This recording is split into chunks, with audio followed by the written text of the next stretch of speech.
There was once a famous painter who was visiting an art gallery.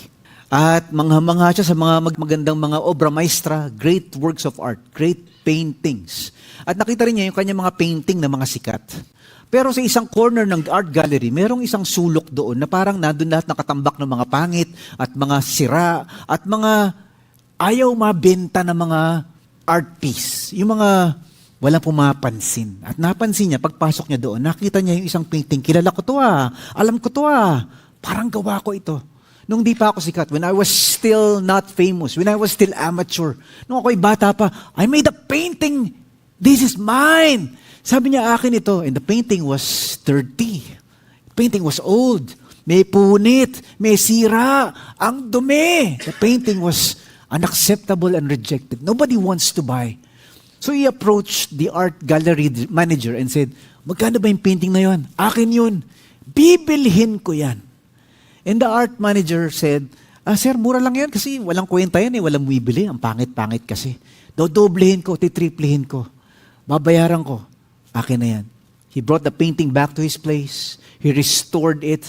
He replaced it with better paint, better colors. Nilagyan niya ng bagong frame. Brand new. Ang ganda. That is the story of each one of us. We are created by the great master artist. God, He made us the most precious thing in His gallery.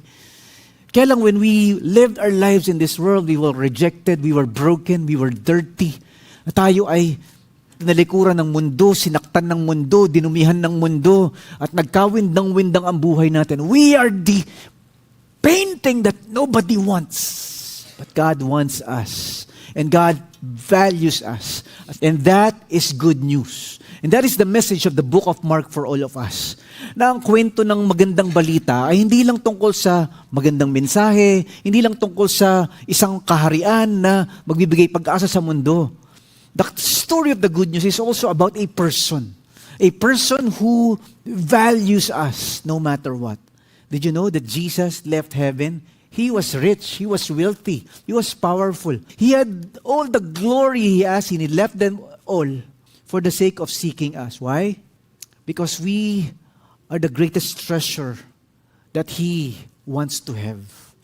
And in our lives, kahit na anong yaman mo sa mundo, kahit na anong meron ka sa mundong ito, kung wala si Jesus, parang walang-wala at parang may kulang. But if Jesus is in your life, you have the greatest treasure that money cannot buy, that people cannot give, that the applause and the treasures of this world cannot compete with. Yun po ang mensahe sa atin ng series natin, the Book of Mark. The good news, the God who left everything to seek and save the ones who are lost. And so that's why today we're continuing with our series. And we have entitled our message today, Mark chapter 1, 40 to 45, as ang pagpapagaling ni Christ at ang kanyang compassion. Kasi mga nakaraang linggo, napansin natin that Jesus was all over the place. He was healing, He was beating demons, and He was rescuing people, and He was showing compassion.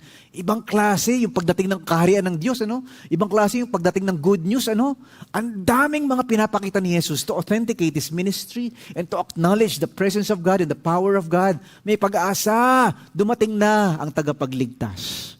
So what are we finding out in the book of Mark? Ano bang mga nadidiscover natin, natatagpuan natin? Well, number one, we discovered the past few Sundays that Christ came to provide salvation for all lost sinners. And Christ begins a spiritual kingdom that will transform the world. A counter-empire, a counter-culture kingdom that shows compassion and kindness when people are full of hate. Ibang klase.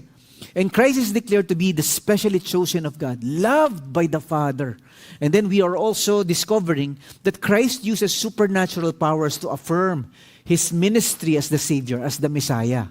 Biglang gumagaling yung may sakit, biglang tumatakbo yung mga demonyo. Grabe.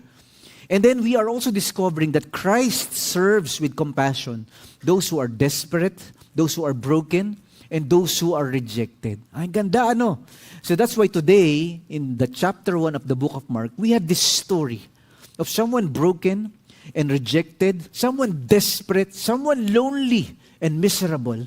But Jesus touched him and showed him, there is hope, huwag kang bibigay, huwag kang mawala ng pag-asa. So Jesus was traveling all over Galilee, and he was healing the sick, and he was beating demons. But suddenly, there was this leper who came. Meron daw lumapit sa kanya na ketongin.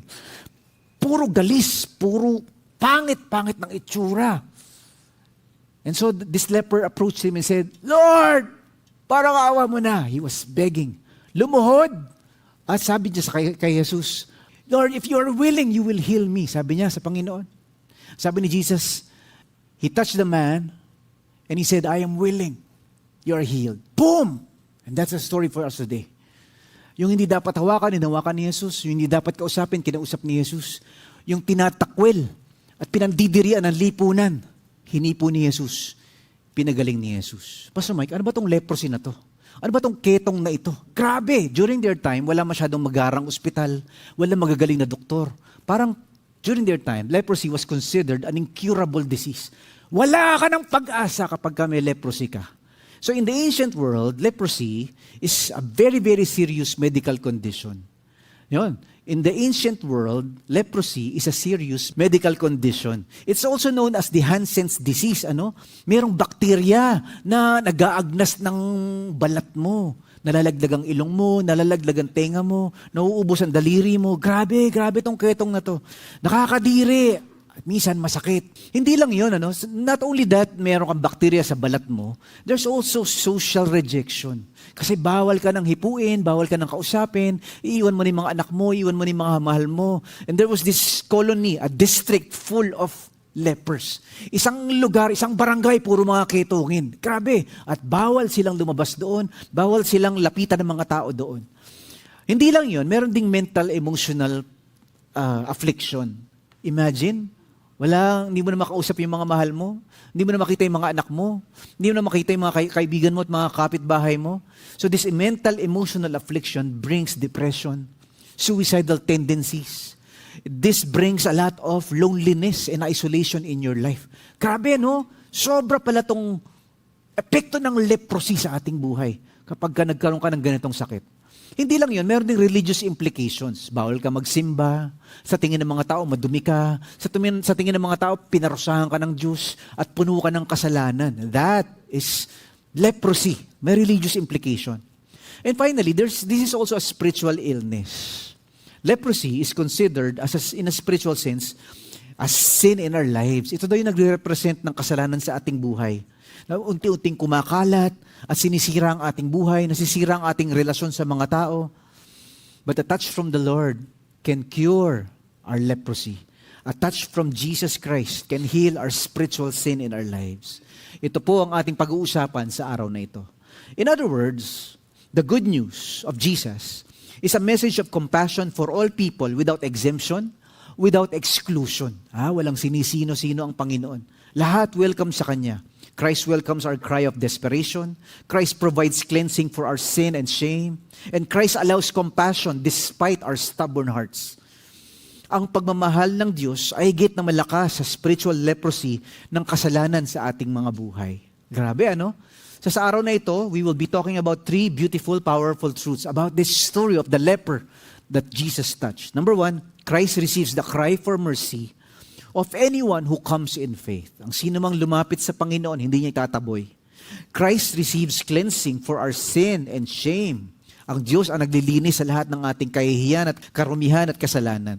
And then finally, we'll talk about this. Christ reveals compassion even when He knows our stubborn hearts. So let's begin. Ito ho yung una. Beautiful story. The first lesson we can learn is this. Christ receives the cry for mercy of anyone who comes in faith. Tinutugon ni Christ ang mga humihingi ng awa at tumatawag ng may pagtitiwala. Kumbaga, pag walang-wala ka na, wala kang malapitang tao, hindi ka kayang solusyonan ng pera, hindi ka kayang pasayahin ng mundo, bigla kang magiging desperado. Si Jesus na lang talaga pag-asa ko. Lord, maawa ka. Wala nang patutunguhan ng buhay ko. Wala nang kwenta lahat ng meron ako. Ikaw lang talaga ang makakatulong sa akin. Basahin natin. A man with leprosy came and knelt in front of Jesus. Lumuhod, begging to be healed. Have you ever tried begging God? If you are willing, you can heal me and make me clean, he said. Lumapit kay Jesus ang isang taong may ketong tapos lumuhod ito at nagmakaawa. Kung gugustuhin po ninyo, pwede niyo po akong pagalingin. He was in a desperate situation. He was determined to ask Jesus for healing and for help. Lord, tulungan mo naman ako. Hindi ko na kaya. May mga bawal sa mundo nila. May mga bawal sa sitwasyon niya. Bawal siyang manghawak ng mga tao. Bawal siyang kumausap sa mga tao. Bawal siyang lumapit sa mga tao.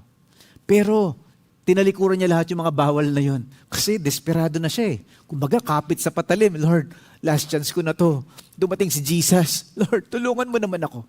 Sometimes, there are moments in our lives when we realize we have no more hope but God. And those were beautiful moments, painful, desperate moments. Pero it's beautiful because it allows us to understand that there are nothing in this world that can fully satisfy and fully help us and fully rescue us. Biglang naiisip natin na nauubos ang pera, nauubos ang ganda, nauubos ang ating lakas, nauubos ang ating mga kaibigan, nauubos lahat. Diyos na lang pala talaga ang pag-asa ko. So he came to Jesus with urgency and passion. Lord, if you are willing, heal me. Kung gusto mo, Lord, gagaling naman talaga ako eh. Let your will be done in my life. So he was kneeling out of respect, out of humility, but he was determined, he was passionate, he was really desperate. He came to Jesus with great faith. Lord, ikaw na lang talaga ang pag-asa ko. Minsan kailangan natin ng mga ganun sa buhay natin, ano? Kailangan natin ng mga leprosy moments in our lives, mga desperate moments in our lives, mga crisis moments in our lives to help us understand that we cannot live life without God. Na hindi natin kayang mabuhay, hindi natin kayang maging matagumpay, hindi natin kayang sumaya kung wala ang Diyos. Ito yung ganitong kwento. And many times, we have been rejected by the world and Satan, and many people will tell you, wala ka ng pag-asa, hindi ka na mahal ng Diyos, kita mo, ang pangit ng buhay mo, kita mo naman, isang damakbakang kasalanan mo, wala ka na. But Jesus was willing to break the rules so that we can be well again, so that we can find healing, so we can find hope. So the world will tell us that you are condemned in your condition, that there is no more hope. Na ang buhay mo ay punong-puno na ngayon ng karumihan, kahihiyan, filled with sin and shame. Yun ang simbolo ng ketong, nakakahiyang sakit ito. Ito yung tinatago-tago mo, sana wala makaalam. Ito yung mga hindi mo sinishare ng mga sikreto sa buhay mo. Lahat daw tayo ay parang yung leper na yun. Parang taong ketongin na yun. We're desperate for love and acceptance. We're desperate for God's rescue. Like the leper, we are longing for cleansing from God. Sa lahat ng ating mga shame, impurities, sa lahat ng mga basura sa ating mga buhay, sa lahat ng mga sugat ng nakaraan. Parang ito ang kwento ng Panginoong Jesus na walang tinataboy. Kapag tumawag ka sa Kanya at humingi ka ng saklolo, tutugunin ka niya. Kaya nga, sinabi ni Jesus one time, come to me, all of you who are tired. All of you who are heavy laden. Kayong mga pagal at nabibigatan at parang gusto nang sumuko, lumapit kayo sa akin at bibigyan ko kayo ng kapahingahan. I will give you rest. Are you tired? Are you burdened? Are you lonely? Come to Jesus. He can heal us. He can cleanse us. He can give us a brand new start. He can forgive our sins. He can set us free from our past, from all the wounds and the hurts in the past. Many years ago, meron akong kaibigan na agnostic. An agnostic is someone who says, there's probably no God. Mike, parang hindi ako naniniwalang merong Diyos. At sabi niya sa akin, I think Christianity is like a crutch. Yung paniniwala sa Diyos na yan, para yung ano ba yung crutch sa Tagalog? Parang saklay. Parang kailangan niya ng mga mahihina at mga disabled at mga may mga kapansanan. That's faith for me. That's Christianity for me. It's like a crutch for the mentally weak. Sabi ko, ganun ba? Teka muna. Di ba pagka nasugatan ka, na ma-appreciate mo ba kapag meron kang benda? Oo naman. Kapag di ka makalakad, di ba ma-appreciate mo pagka meron kang wheelchair? Oo nga naman, nakakatulong sa akin. Di ba pagka pilay ka o nag-cramps ka o kaya para may bali ang paa mo? Di ba na-appreciate mo kapag meron kang saklay, meron kang crutch? Well, pare, sabi ko, lahat tayo ay may kapansanan. We are all broken, disabled people. We are all people with disabilities. We are all spiritually broken, dysfunctional human beings. Lahat tayo nangangailangan ng saklay. And if Christianity will be that crutch for me, and if faith in God can help me live through life and overcome my depression and overcome my disabilities and live a life that is worth living for because of God, then I welcome that conversation. Christianity is a crutch nga naman. And so he went on. Once in a while, he will join my life group. And then he went to the States. One day, he messaged me and said, Mike, I'm born-again Christian na. Just like you, I also need a crutch. Oo nga, Mike, tama ka. And that is the good news for all of us. Na lahat tayo kailangan ng saklay. Lahat tayo kailangan ng Diyos. Huwag mo sabihin, wala na akong kailangan sa buhay. Madami na akong pera, madami na akong kaibigan, madami na akong tagumpay, madami na akong bahay, madami na akong kotse, ang ganda na ng negosyo ko, ayos naman ang pamilya ko. Hindi ko na kailangan si Lord. Hindi ko kailangan yung Diyos na yan. Well, once in a while, God breaks into our lives and makes us realize that nothing in this world can help us live our lives fully. Parang lagi kang nauuhaw, lagi kang gutom, lagi kang may hinahanap. Kung wala ang Diyos, parang walang kwenta ang buhay.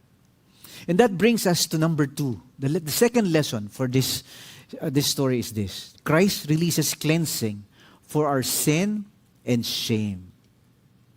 In other words, ang Diyos daw, part of His ministry in our lives is to break the bondages, beat the demons, and cleanse all the garbage in our lives. Tingnan niyo to. Verse 41 says, moved with compassion, Jesus reached out and touched him. Naawa si Jesus sa kanya, kaya hinawakan niya ito. Alam niyo ba na bawal hawakan ng isang taong madumi? Kasi the law of Moses says, if you touch someone unclean, you become unclean. Pero dito, binaligtad ni Jesus. Ang sino mang hawakan ni Jesus, dati kang madumi, magiging malinis ka. The touch of Jesus is so powerful. The touch of Jesus in our lives can heal us, cleanse us, and give us a new start. The touch of Jesus can set us free from the bondage of the past and the horrors of the past and the pain and the abuse and the wounds of the past. Yun ang ginagawa ng hipo ng Diyos. So this touching of Jesus is really breaking the rules and the norms and the expectations of the crowd. Hinawakan niya yung madumi! Jesus is like that. He will upset the status quo. He will question the prevailing popular norms of his day. He will eat with sinners. He will converse with the unclean. He will chat and embrace those who are rejected and neglected and labeled dirty and unclean by people. Yung mga sinasabihan natin, madumi ang buhay mo, hindi ka gusto ng Diyos. Walang kwenta ang buhay mo, hindi ka mahal ng Diyos. Walang pag-asa buhay mo. Grabe na yung pinagdadaanan mo. Wala na. Hindi ka naliligtas ng Diyos. Well, Jesus would turn that around and said, lahat ng mga may sakit, lahat ng mga madumi ang buhay, lahat ng mga kinalimutan ng lipunan, yun ang aakapin ko. I came to seek and save those who are sick, those who are lost, those who are declared dirty. Alam niyo ba, during the time of Jesus, in the ancient times, people loved to label clean and unclean, clean and unclean. Ito malinis, ito madumi. They will label you unclean for a lot of criteria. You will be labeled unclean because of your economic status. You will be labeled unclean because of your work. You will be labeled unclean because of your gender. You will be labeled unclean because of your religion. Mga madudumi yan. Huwag mo kausapin yung mga yan. We are not allowed to mingle with the unclean. You will be labeled unclean because of the color of your skin, or your educational status in life, or your geographical location. Mga taga ganyang barangay yan, naku, madudumi yung mga yan. Mga, hindi natin kinakausap yung mga yan. But Jesus, binabasag niya yung mga ganong mga kaisipan at mga ganong mga labels and tags that we stick on people. He will talk to those who we label unclean and declare them clean. That's why si Peter minsan pinagalitan ni Jesus, how dare you declare unclean those who have God made clean. Kaya itong kwentong ito is very, very powerful because it reveals to us who Jesus is. The God who is willing to reach out to the lost, reach out to the garbage, to the dirty, to the unclean, to the rejected and despised. To those who are not welcome by society, but is welcome for the kingdom. Did you know that human touch is a love language as well? Di ba? There are 5 love languages: words, gifts, time, service, touch.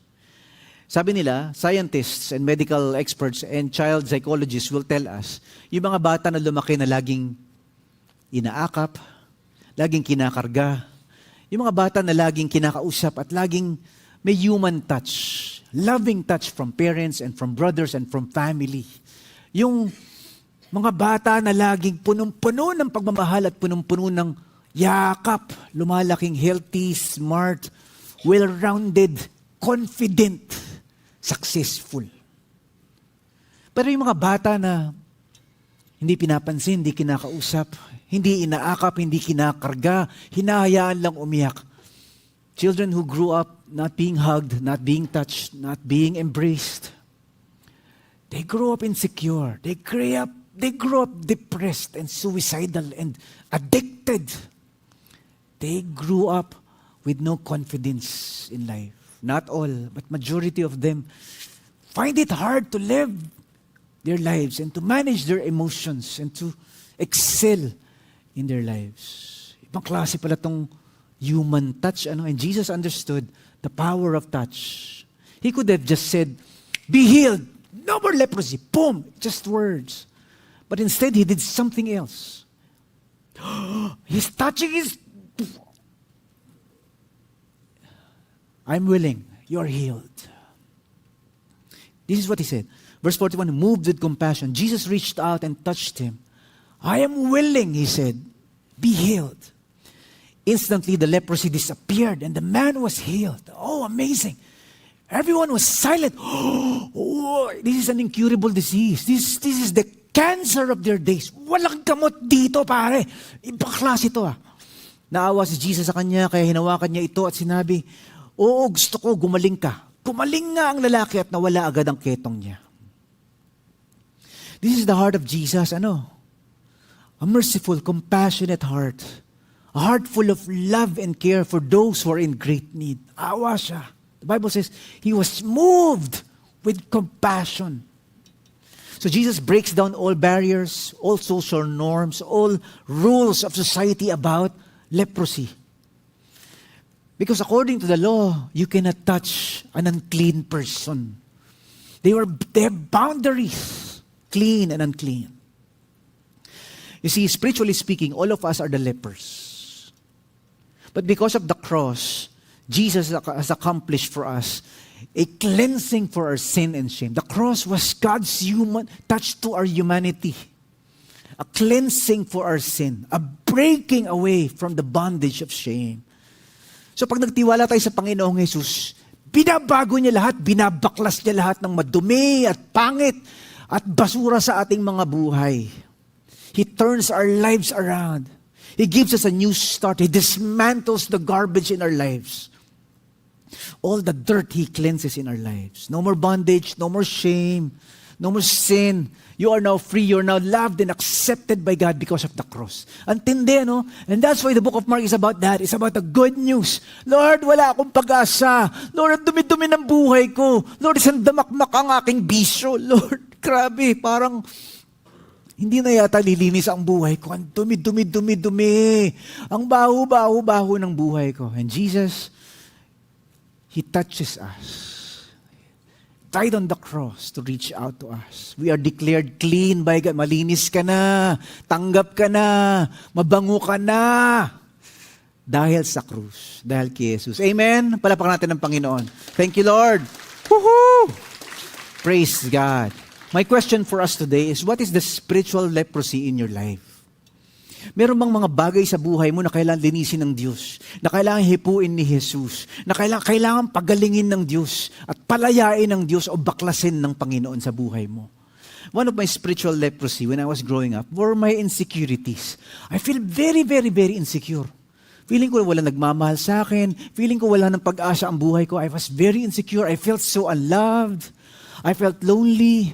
And that leprosy was spreading, kumakalat at nagme-metastasize pala ang leprosy ng insecurity. I felt so unloved and so it turned to many addictions. Ang dami kong bisyo.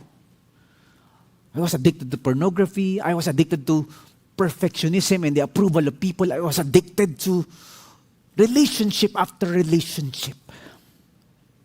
And leprosy, spiritual leprosy also metastasized. I became depressed and suicidal. Ayoko nang mabuhay. Walang kwentang buhay ito. I wish I was never born. That miserable life until one day, Jesus met me. Oh, ang ganda. I was second year college. I met Jesus. And I opened my heart. I trusted Him. Lord, hindi ko na kaya. Ayoko na ng ganitong buhay. Pagod na ako. Puro basura. Ayoko na. So He came in to the dark places of my heart and He became the light. He came to the most dirty and foul-smelling parts of my life and He cleansed me and forgave me. Sarap pala nung ganun. Pinatawad ka ng Diyos, pinalaya ka ng Diyos. And that is why when Jesus comes to heal us from our spiritual leprosy, if you may, our sin and our shame, dear God, my appetite for pornography and sexual sins, they slowly, gradually, they reduced. My arrogance and my anger, sobrang galit, they were melting away. Nalulusaw lahat ng ating asar sa mundo. Kasi biglang may nagmahal sa'yo at biglang may nagbigay ng pag-asa sa'yo. At yun ang ginawa ng Panginoon dito sa leprosy person na ito, sa taong ketongin na ito, na hinipo niya, inakap niya, pinalaya niya at nilinis niya. And that is the ministry of Jesus, the ministry of the Savior for each one of us. And He offers a brand new beginning. Na yung buhay natin, tinakwil tayo ng mundo, pinagtatawanan tayo ng mundo, kinaihiya tayo ng mundo dahil sa karumihan ng ating mga buhay. But Jesus gives us a brand new start. He cleanses us. He heals us. Which brings us to number 3 of our lesson today. Christ reveals compassion even when He knows our stubborn hearts. Tinatanggap tayo ni Christ sa kabila ng ating mga pasaway na puso. Ibang klase ito Kasi, Pastor Mike, ano nangyayari dito? Kasi, may mga translations na sinasabi na yung word na compassion is the word for indignation. Sinasabi ito ng ibang Bible translation like NIV, NET, and many others. Na si Jesus, nung makita niya yung ketongin, when He saw the leper, He felt anger. Kasi ito, He saw the future of this person. He said, ito yung sisirain nito ministry ko. Naku, susuwayin ako nito. Let's read the passage. 43. Then Jesus sent him on his way with a stern warning. Shh, don't tell anyone about this. Instead, go to the priest and let him examine you. Take along the offering required in the law of Moses for those who have been healed of leprosy. This will be a public testimony that you have been cleansed. Mahigpit siyang pinagbili na ni Jesus at pinaalis siya kaagad. Sinabi sa kanya, wag mo itong sasabihin kahit kanino. Pumunta ka sa priest at magpatingin, tapos mag-offer ka ng sacrifice, gaya ng inutos ni Moses, para patunayan sa mga tao na gumaling ka na nga. Kasi it was required by Levitical law. Kung meron kang leprosy, if you are declared unclean, you should go to the health patrol. You should go to the medical police. And during their time, the medical police, those who will give you certificate na madumi ka, pero malinis ka na, magaling ka na, are the priests in the synagogue, in the church. The religious leaders. So sabi ni Jesus, pumunta ka muna doon. Imposible kasi yun Something impossible happened to you to declare that you experience a miracle from God. Pero, pasaway talaga tong si ketongin na ito, Kasi hindi mo naman talaga mapigilan Biro mo, ilang dekada kang may ketong, kinahihiya, pinandidirihan ka ng mga kamag-anak mo, ng mga anak mo, ayaw kang yakapin. Yung mga tao, pinandidirihan ka, biglang, ang linis ko na, pare ang gwapo ko na, wala na, yung mga daliri ko muna uli, grabe yung ilong ko dito na, thank you Lord! Woohoo! So si Jesus, wag mo sasabihin kahit pinagkalat pa rin niya. Tingnan niyo to. Tigas ng ulo Bible says, but the man went and spread the word. Kulit. Proclaiming to sabi ngang wag proclaiming to everyone what had happened. As a result, large crowds soon surrounded Jesus, and He couldn't publicly enter a town anywhere. He had to stay out in the secluded places, but people from everywhere kept coming to Him. Pero ikinuwento pa rin ng lalaki sa mga tao na pinagaling siya ni Jesus. Grabe, ang kulit, no? Kaya tuloy, nasira yung ministry ni Jesus. Kaya nahirapang pumunta si Jesus sa ibang bayan. Dahil dito sa mga di mataong lugar na lang siya nagstay. Kaya lang pinuntahan pa din siya doon ng mga tao na galing sa iba't ibang lugar. Pero intindihin nyo naman kasi, mahirap nga naman talagang pigilan yung taong nakaranas ng himala. Mahirap pigilan yung taong for the first time in his life may nagmahal. For the first time in his life, malinis na siya. Wala na siyang sakit. Wala nang skin disease na ang pangit-pangit at ang baho-baho at ang dumi-dumi. Parang itong kwentong ito, yung, alaalala niyo ba yung prostitute na pinatawad ni Jesus, pinalaya ni Jesus, nilinis ni Jesus. One day he came to Jesus in a mealtime, and he brought, the Bible says, this woman brought a 1 year's wage of perfume. Nakakakita na ba kayong ganong pabango? Saan ba Pastor Mike may ganong cologne? 1 year's wage. Kung ang minimum wage ngayon, kunwari ay 12K, 15K, that's 200,000 pesos worth of perfume. Ano bang klaseng pabango yan? Ang mahal naman yan! Bam! Binasag niya. Binigay niya kay Jesus lahat. At umiiyak siya para hugasan yung paa ni Jesus. Pinupunasan niya ng buhok niya. Ibang klase. And Jesus said something very powerful. He said, "He who has been forgiven much, loves much." Yan galing. Yung pinatawad ng maraming basura sa buhay niya, nilinis ng Diyos. Yun yung mas malakas magmahal sa Diyos. Just like this person was set free from a 30 prostitution life. Immoral, sexually dirty, impure life. Pinalaya ka ni Jesus, pinatawad ka, nilinis ka. Pupunta ka sa church. Thank you, Lord, for forgiving my sins. While the others who feel na wala naman akong kasalanan masyado naghihikab. Thank you, Lord. Sabi ni Jesus, yung matindi magmahal, kasi yun yung mga nakita nila, ang daming basurang nilinis ng Diyos sa buhay nila. And that is why this person with leprosy that was healed, hindi mapigilan. Sabi nga ni Jesus, wag mong pinagkalat. Kulit ano? When Jesus heals you, when Jesus gives you a miracle, it's hard to shut up. So, bakit ba pinapatahimik kasi ni Jesus? Why? Because Jesus wanted people to come to Him as Savior, not as a magical miracle worker. Jesus does not want a celebrity status. He wants a Savior status. Kaya sabi, not yet, not yet. Wait until the cross. Wait until Calvary. Yun ang mission ko. Ayoko sumikat at pilahan ng mga tao para sa himala. I want people to understand that the greatest need is not just some magical, dramatic healing, but the salvation of our soul. Yan. Kaya sabi ni Jesus, wag muna, hindi pa ready. People are not ready. They will look after the magic and the miracle, but they will not look for me. And that's, sabi ni Jesus, wag ka munang magsabi sa mga tao, but He did, and He did.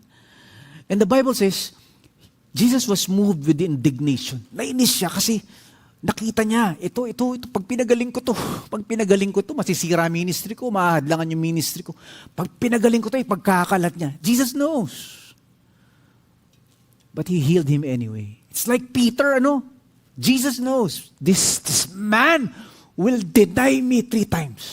Bago tumila ako ang manok, ikakaila mo ako. Hindi ko kilala yan. Sino ba?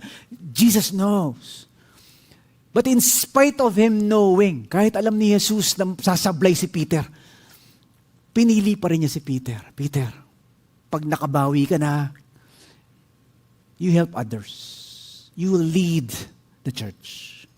Si Judas, alam naman ni Jesus this man will betray me.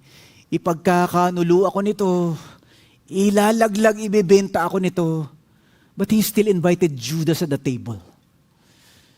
And that's called grace. Hello? That's called mercy. Each one of us, Jesus knows, God knows that we will sin, past, present, and future. He knows. Sasablay ka. Alam ng Diyos, magkakamali ka. Alam ng Diyos, matigas ang ulo mo. At hindi mo susunod ang gusto niya. Gusto mo pa rin ang masusunod. Pero kahit ganoon, pinili ka pa rin niyang pakitaan ng awa at pagmamahal at pagpapatawad. Amen? Praise God. Palapakan natin ang Panginoon. Thank you, Lord. Woo! The Bible says, for while we were still sinners, nung makasalanan pa lang tayo, Jesus died for us. Inuna niya na kahit nakita niya lahat ng gagawin nating sandamakmak na kasalanan. And this is what's happening here. Kaya medyo nainis si Jesus, pagagalingin ko ba ito o hindi? Pagagalingin ko ba o hindi? Pinagaling pa rin niya. Kahit alam niya, sasablay yung taong ito. So Jesus knows our future, yet He did show mercy to you anyway. And that is the good news for all of us. Na ang Panginoon, kahit na sa kabila ng ating mga spiritual leprosy in our lives, sa kabila ng mga karumihan sa ating mga buhay at kapalpakan ng ating mga buhay, He showed compassion and mercy despite us. That is why today we talked about this. The good news of Jesus Christ is a message of compassion for all people, without exemption, without exclusion. Walang sinisino ang Diyos. Lahat, welcome. Christ welcomes our cry of desperation. Christ provides cleansing for our sin and shame. And Christ shows compassion despite our stubborn hearts. Ang pagmamahal ng Diyos ay higit ng malakas sa spiritual leprosy ng kasalanan sa ating buhay. Woohoo! Ang galing! Ang galing ng Diyos. Today we talked about 3 powerful, important truths. Beautiful. Number 1, Christ receives the cry for mercy of anyone who comes in faith. Christ releases cleansing for our sin and shame. And Christ reveals compassion even when He knows our stubborn hearts. Kaya, ano ba yung bagay sa buhay mo na parang spiritual leprosy na kailangan pagalingin ng Diyos? Ano ba yung spiritual leprosy sa ating mga buhay na parang humahad lang na tayo'y mapalapit sa Diyos? Maybe it's a burden. Maybe it's a sin. Maybe it's a shame that you are carrying. Na Lord, parang hindi na ako karapat dapat sa iyong harapan. Lord, na parang ang dumi-dumi ng buhay ko. Lord, I need your cleansing. I need your grace.